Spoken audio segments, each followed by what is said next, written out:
नमस्कार दोस्तों, स्वागत है आप सभी का। तो बात करेंगे 69,000 शिक्षक भर्ती में फिफ्थ काउंसलिंग के संबंध में कि फोर्थ काउंसलिंग होने के बाद फिफ्थ काउंसलिंग की कितनी संभावना है, और साथ ही साथ आरक्षण कोटे की जो मांग है 27% और 21% की जो अभ्यर्थियों के द्वारा निरंतर की जा रही है, उसके संबंध में भी चर्चा करेंगे।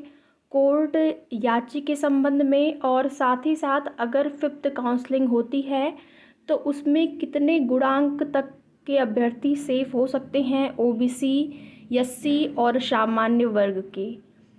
तो जो भी अभ्यर्थी चैनल पर नए हैं, चैनल को सब्सक्राइब करके वीडियो को लाइक और शेयर भी कर सकते हैं। तो यहाँ पर अगर बात की जाए तो समस्या बनी ही हुई है। लिस्ट में जिनका नाम आ चुका है उनके लिए भी अभी समस्या है, जिनका नाम नहीं आया है, जो लोग संघर्ष कर रहे हैं उनकी तो समस्या है ही। साथ ही साथ 22,000 के मुद्दे पर भी समस्या बनी हुई है। तो यहाँ पर अगर देखा जाए तो 6,800 की जो लिस्ट है उसमें रीट संख्या ये है 13156। इसके अंतर्गत सोमवार को 2 बड़े अधिकारी जिसमें कि मुख्य सचिव भी सम्मिलित होंगे, तो वहाँ पर न्यायालय के सामने वो लोग अपनी बात रखेंगे कैसे सीटें जोड़ी गई हैं। जो 6,800 सीटें मिली हैं आरक्षण कोटे के अभ्यर्थियों को, तो उनमें किस प्रकार से सीटें जोड़ी गई हैं, ये सीटें कौन सी हैं, 27% या 21% की जो आरक्षण कोटे की सीटें हैं वे हैं, या फिर ओवरलैपिंग की गई है, या फिर समायोजन किया गया है, तो किस प्रकार से सीटें जोड़ी गई हैं, ये चीज़ें वहाँ पर स्पष्ट हो जाएंगी सोमवार को। तो समस्या यहाँ पर बनी हुई है क्योंकि शिक्षा मंत्री का बयान था कि 68,500 की सीटें जो हैं उनमें 69,000 में नहीं जोड़ सकती हैं। तो फिर किस प्रकार से जोड़ा गया है, क्योंकि किस प्रकार से जोड़ा गया है ये चीज़ें अभी स्पष्ट नहीं हो सकी हैं कि ये जो 6,800 सीटें मिली हैं ये 68,500 से ली गई हैं, तो किस प्रकार से ली गई हैं। क्योंकि शिक्षा मंत्री जी ने पहले ही बयान दे दिया था कि 68,500 की जो सीटें हैं वह 69,000 में नहीं जोड़ सकते हैं। और ही साथ यहाँ पर अगर 22,000 मुद्दे की बात करें तो 22,000 में अभ्यर्थी जो हैं मुख्य सचिव से उन्होंने पूछा कि 6,800 जो सीटें मिली हैं वो किस प्रकार से जोड़ी गई हैं, तो मुख्य सचिव जो हैं बड़े नाराज़ हुए और उन्होंने नहीं बताया कि किस प्रकार से जोड़ी गई हैं। तो इसको अगर ध्यान में देखा जाए तो 23,000 की सीटों को जोड़ने के लिए भी और 23,000 सीटों पर समायोजन को लेकर अभ्यर्थियों का संघर्ष निरंतर जारी है।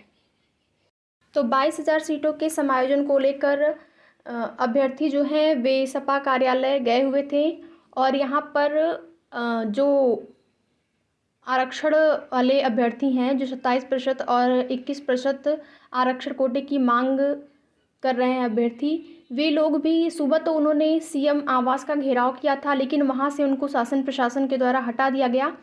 तो वे भी सपा कार्यालय गए हुए थे अपने मुद्दे को लेकर, उन्होंने अपना मुद्दा वहां पर रखा। और इसके साथ ही साथ फोर्थ काउंसलिंग को लेकर 6,800 की लिस्ट वाले अभ्यर्थी जो हैं वह काउंसलिंग शेड्यूल जारी कराने के संबंध में आज शिक्षा मंत्री से उन्होंने मुलाकात करने की कोशिश की, लेकिन शिक्षा मंत्री से मुलाकात उनकी नहीं हो सकी है। तो काउंसलिंग शेड्यूल और ज़िला आवंटन आज तो बहुत कम उम्मीद है। काउंसलिंग शेड्यूल जारी होने के संबंध में अगर बात करें और ज़िला आवंटन लिस्ट के बारे में अगर बात करें तो आज बहुत कम उम्मीद है। कल भी संडे है, कल भी संभावना कम ही है। मंडे को आपको कोई न कोई इसके संबंध में न्यूज़ देखने को मिल सकती है।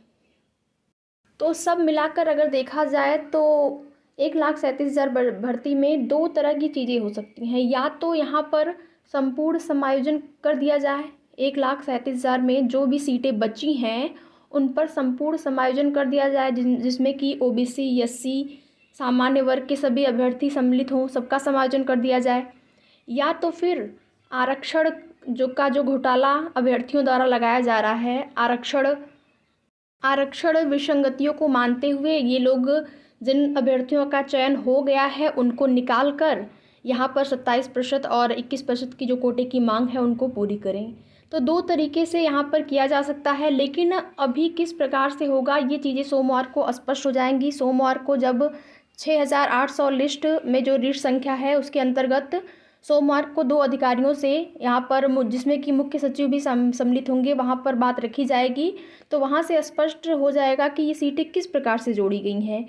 क्या ये ओवरलैपिंग की सीटें हैं या समायोजन किया गया है, या फिर 21% और 27% की जो आरक्षण कोटे की मांग है उसके अंतर्गत ये लिस्ट जो है प्रकाशित हुई है। पर अगर आरक्षण घोटाले या फिर आरक्षण विसंगतियों को अगर ध्यान में रखा जाए तो 4th काउंसलिंग के बाद 5th काउंसलिंग की संभावना पूरी तरह से बनी हुई है। तो 5th काउंसलिंग में, क्योंकि 4th काउंसलिंग के बाद भी अभ्यर्थियों का ये उनका संघर्ष जारी है कि 27% और 21% की हमारी जो संपूर्ण सीटें हैं वे हमको मिलें।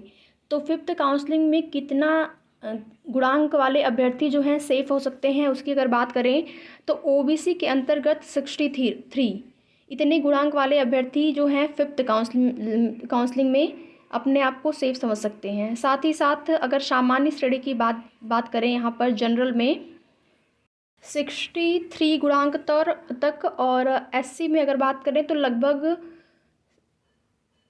जो 90-97 पास अभ्यर्थी होंगे, लगभग सभी का यहाँ पर हो जाने की संभावना बनी हुई है। तो हमारे चैनल के साथ जुड़े रहें। अगर चैनल पर नए हैं तो सब्सक्राइब करके वीडियो को लाइक और शेयर ज़रूर करें। धन्यवाद।